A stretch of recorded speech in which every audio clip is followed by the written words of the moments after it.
Well, hello everybody. Danny and Wanda back from Pecan Grove. We've been out today kind of riding around on the property, checking everything. Got the big hard freeze coming. We're going to be 36 to 48 hours below freezing. I don't remember last time in my life we've been that way. The year after we married, probably it was that way. You think we went that long? Yeah, because remember the ice on the ground didn't melt? Well, it didn't melt for a couple of days, that's right. Yeah, 2 or 3 days. 2 or 3 days, yeah. We're going to be... about 2014. Yeah, we're going to be in the single digits wind chill, you know. So, and the high is only going to be 32. So, and then we're going to go back down to the teens, you know what I mean? So it's going to be a roller coaster there for a few days. But, so we were out saying we better start checking stuff ahead of time. And I told Wanda, I said, let's run up here and check this little pump house because this, you know, that we don't have any water running up here. All we got is a well in here. And I've redone all this.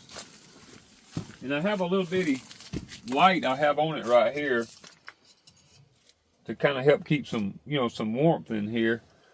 I went and bought a lot bigger one for the 200 watt bulb. I'm going to hook up here and I'm going to hook it up so that we get a little bit more heat in here. You know, while I was up here, or while we're up here, I told Wanda, I said, now, most people don't know this. I have a history with this place. And when y'all know I told you I was surveying, looking some landlines when I met the elderly gentleman that lived here, kind of through an unusual circumstance.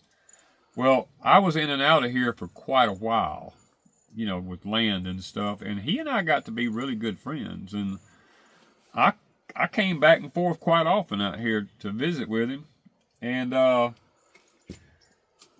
this little building right here, there was a washing machine sitting right here. They didn't have a washing machine in the old house. Now the dryer was in the old house, but not the washing machine. It was sitting right here, and it came out into the floor, like right here, and came over here, and this was a different kind of pump here at the time. It wasn't one like this, and the plumbing went all back in here, you know, because for the washing machine, and the big old tank was sitting here. It was one of them kind of tanks that it wasn't a bladder tank like this one. It's one of them kind that was that would waterlog with you. And guys, this thing was so full of stuff because this was their laundry room. They would hang their clothes in here, and they would fold them on these benches here and everything, and baskets was all in here. Well, I showed up one day, and the gentleman was in here. He had a busted pipe back in here, and he was like in his 70s at that time, mid 70s, and he was having a lot of trouble getting in there. And I told him, I said, sir, I said, if you don't mind, I said, I know I was a lot bigger then than I am now. But I told him, I said, I think I can fold up and get in there and get that pipe and figure out what you need. And he said, well, if you think you can, he said, go for it. So I climbed over the washing machine here. There was a little space about this big right here. And I got down in there, and I got up underneath this shelf here. There was stuff all over here, I'm assuming. Yes, there was stuff everywhere here. And I got up underneath this old shelf in here, and I finally got down in there, and I told him, I said, I found what was busted, and I told him, I said, this is what you need. You need this, this, this, and this. And he said, well, there's a little store down the road here, about 15 miles down the road here. He said, I'll run down there and get it if you got time to wait and help me out. I said, go for it. I said, I'll just sit right here and wait, you know. I mean, I ain't got nothing to do. And so I said, matter of fact, you give me a hacksaw, I'll be cutting it all out, cleaning it up, getting it ready. And he said, okay. So he took off, and I was sitting in here, minding my business, cutting that pipe loose. Now, guys, I'm wadded up right in here. Right there. Right up in there. And I got everything kind of cut loose, and I just pitched it out on the floor right here.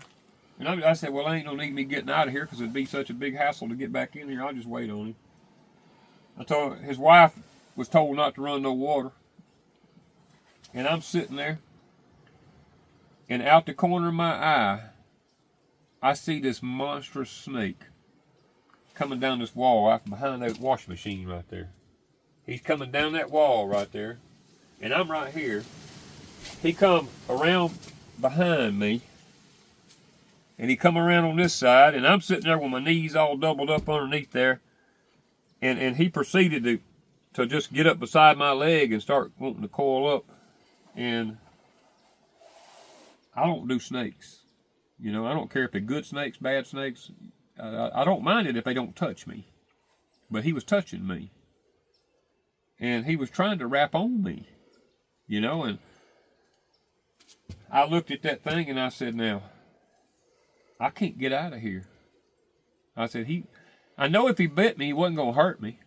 Because he's a big old giant chicken snake. He's like 7 foot long, about that big around. And I said, I got to do something. You know, I had a big old pair of channel lock pliers there. And I waited till that snake got right up here. He was on the edge of them blocks up there. And I waited till his head got laid up on the edge of that block just right. And I took them channel locks. And I only had about that much swinging room. But let me tell you something. My hand looked like an air hammer. I was just like, I was hitting him as hard as I could hit him with them channel locks, and I just smashed his head in. And then he went to uncoiling and wrapping and going there. He was getting all over me, wrapping on my legs and everything. And I'm just like, well, he can't bite me, but I might still die of natural causes here. And I just sit there and waited till he quit moving. And I said, I can't stay here. I can't do it, you know. I started squinching my way around, getting in, and finally I got stood up right between this washing machine and this bench here. And then I was strong enough, I just reached the washing machine and that bench, I just picked my whole body up out of there and set it over here. And I reached in there and got that thing by the tail. And I drug it out, took it off over there in the woods and throwed it away. And I come back. I said, well, surely there's only one, you know.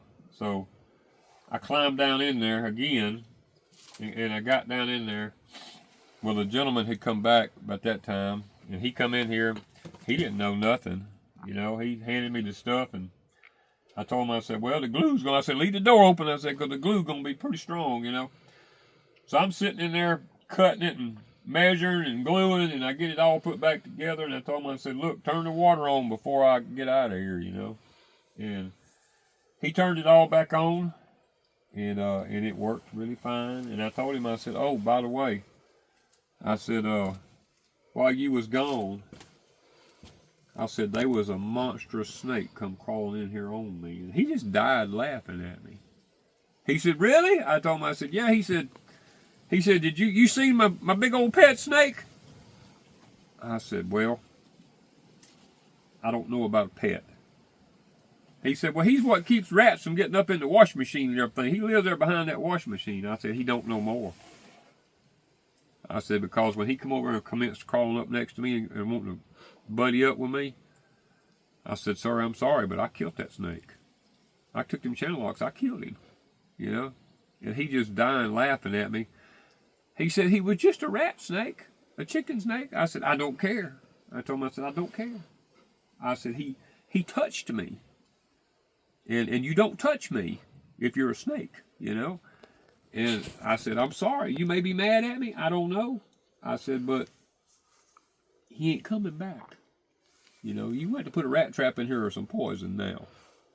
Because your snake ain't coming back. So he got a good laugh out of it, you know, and we got his water fixed. But that was something when Wanda was out checking on stuff like this. I told her, I said, I do have a history in this building right here. And I told her, I said, let me just tell you the story. And she said, you got to tell the people on our YouTube channel that story. She said, because that is hilarious. And I said, well, it still looks like a mess in here. I really need to get in here and show them that can there. That's one of our treasures, too. There's all kind of stuff in here.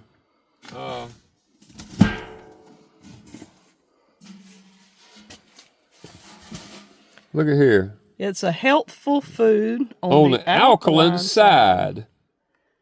The new era, what does that say? Scientifically processed potato chips. Never heard of it. Made from carefully selected potatoes, processed and hydrogenated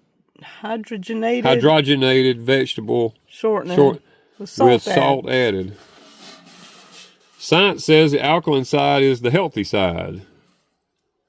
The new era potato chips are partially starch dextrinized and therefore more readily digestible. Chemical analysis have proven new era potato chips to be a highly concentrated energy producing food, 95% digestible, and a greater alkalinity than even fresh raw potatoes.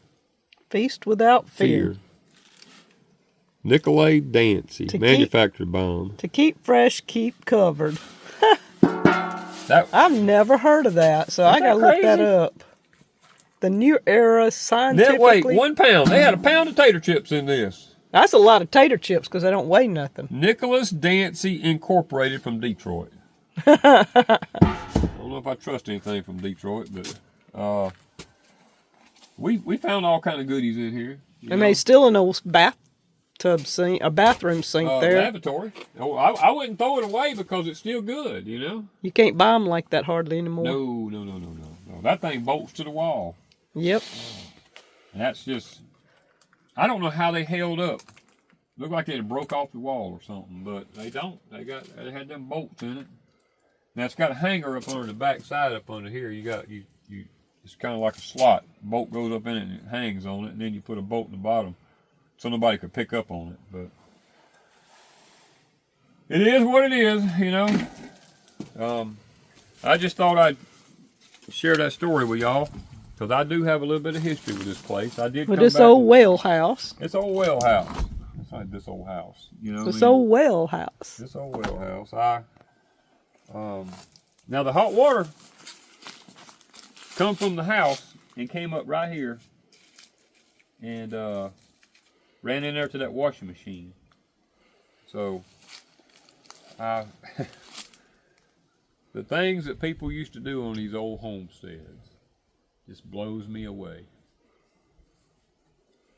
Thank you guys from Pecan Grove.